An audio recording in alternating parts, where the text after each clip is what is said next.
اعوذ باللہ من الشیطان الرجیم بسم اللہ الرحمن الرحیم ومن احسن قولا ممن دعا الى اللہ وعمل صالحا وقال اننی من المسلمین صدق اللہ العلی العظیم۔ سامعین اکرام، قرآن عظیم کا جو حصہ تلاوت کیا ہے اس میں اللہ تبارک و تعالی نے فرمایا، اور اس شخص کی بات سے اچھی بات کس کی ہوگی جس نے اللہ کی طرف بلایا۔ ومن احسن قولا ممن دعا الی اللہ، اور اس شخص کی بات سے اچھی بات کس کی ہوگی جس نے اللہ کی طرف بلایا، یعنی داعی الی اللہ، جو اللہ کی طرف کو بلانے والا ہے، سب سے اچھی بات اسی کی ہے۔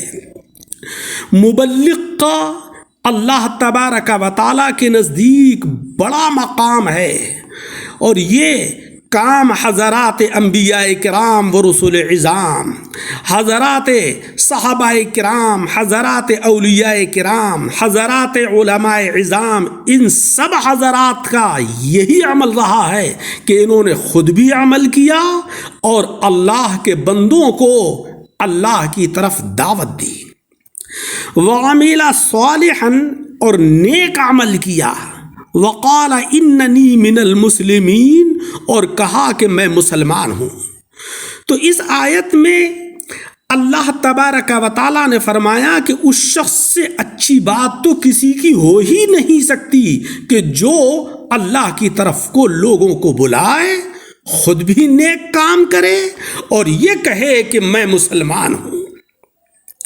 ومن اعرض عن ذکری فإن له معیشة ضنکا ونحشره یوم القیامة اعمی۔ مولا رب العزت فرماتا ہے، اور جو میری یاد سے منہ موڑے گا، یعنی مجھے یاد نہیں کرے گا، میرا ذکر نہیں کرے گا، تو اس کی زندگی تنگ ہو جائے گی، اور قیامت کے دن ہم اسے اندھا کر کے اٹھائیں گے۔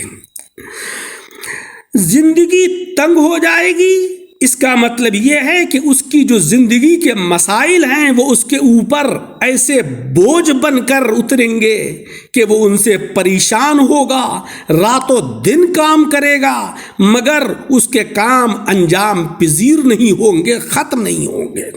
اور اگر وہ اللہ کو یاد کرے گا، مولا رب العزت کی طرف کو رجوع ہوگا، اللہ تبارک و تعالیٰ کا ذکر کرے گا، تو اللہ رب العزت اس کے کاموں میں ایسی برکت ڈال دے گا کہ وہ تھوڑے سے ہی وقت میں بڑے بڑے امور کو انجام دے لے گا۔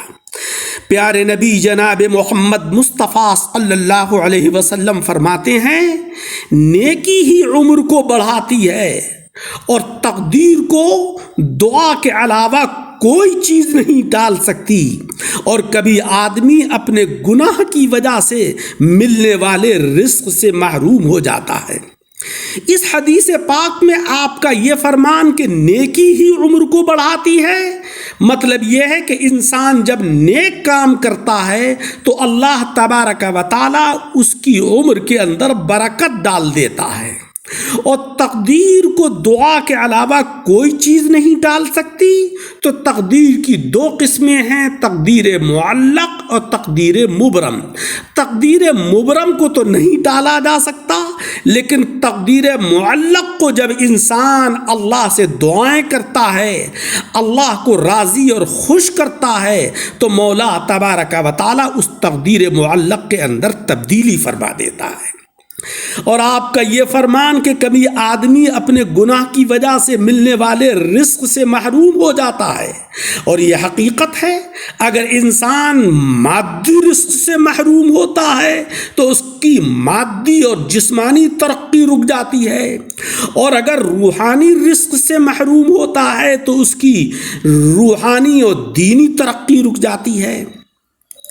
قرآن عظیم میں ہے، لہو مقالید السماوات والارض یبسط الرزق لمن یشاء ویقدر انہ بکل شیء علیم۔ آسمانوں اور زمین کے خزانوں کی کنجیاں اسی کے پاس ہیں. جسے چاہتا ہے مولا کھلا رزق دیتا ہے اور جسے چاہتا ہے نپا تلا دیتا ہے. اسے ہر چیز کا علم ہے کہ کون کیسے عمل کر رہا ہے، کس کی زندگی کا معیار جو ہے وہ روحانی طور پر بلند ہے اور کس کا معیار مادی طور کے اوپر اونچا ہے. اللہ تبارک و تعالیٰ اس چیز کو خوب اچھے طریقے سے جانتا ہے. جو نیکوکار ہوتے ہیں ان کی عمروں میں بھی برکت دیتا ہے، ان کے رزق میں بھی برکت دیتا ہے، اور جو بدکار ہوتے ہیں ان کی عمروں کی برکت بھی اٹھ جاتی ہے اور ان کے رزق کی برکت بھی ختم ہو جاتی ہے. آپ علیہ السلام نے تو نکاح کرنے میں بھی دینداری کو فوقیت دی ہے.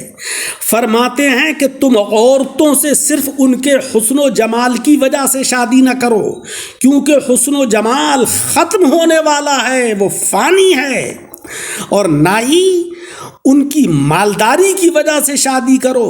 ممکن ہے کہ یہ مالداری ان عورتوں کو نافرمانی میں مبتلا کر دے. کیسے کریں، کس وجہ سے کریں؟ تو آپ علیہ السلام نے فرمایا کہ ان سے دینداری کی بنیاد پر شادی کرو. آپ علیہ السلام کا مقصد یہ ہے کہ ایک مومن کے گھر کے اندر دین کا چرچا ہو، اس کے مکان کے در و دیوار سے اسلام کی نورانیت چمکتی ہو، اور یہ جبھی چمکے گی کہ جب اس مکان کے جو مکین ہوں گے، رہنے والے ہوں گے، ان کی زبانوں پر، ان کے دلوں میں، ان کے ظواہر سے، ان کے بواطن سے ہر وقت دین کا چرچا ہوگا، اللہ کی یاد ہوگی، اللہ کا ذکر ہوگا. تو مولا تبارک و تعالی اس مکان کے اندر انوار و برکات نازل فرمائے گا. پیارے عزیزوں، زندگی کی مہلت کو غنیمت جانو.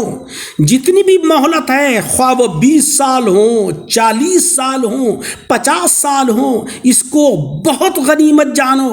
آقا علیہ السلام فرماتے ہیں کہ اگر بندہ اپنے یوم پیدائش سے لے کر بوڑھا ہو کر مرنے تک اللہ کی اطاعت میں سجدہ ریز رہے تو وہ قیامت کے دن اس کو بھی حقیر سمجھے گا، اور وہ آرزو کرے گا کہ کاش اسے دنیا میں دوبارہ بھیج دیا جائے تاکہ وہ اجر و ثواب کے اندر اضافہ کر سکے. لیکن عزیزوں، ایسا نہیں ہو سکے گا. اس لیے اس موقع کو غنیمت جانیے.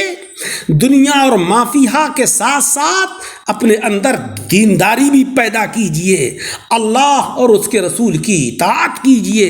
اسی میں ہماری فلاح، اسی میں بہبودگی ہے. مولا تبارک و تعالی ہمیں عمل کی توفیق عطا فرمائے. آمین بجاہ النبی الکریم.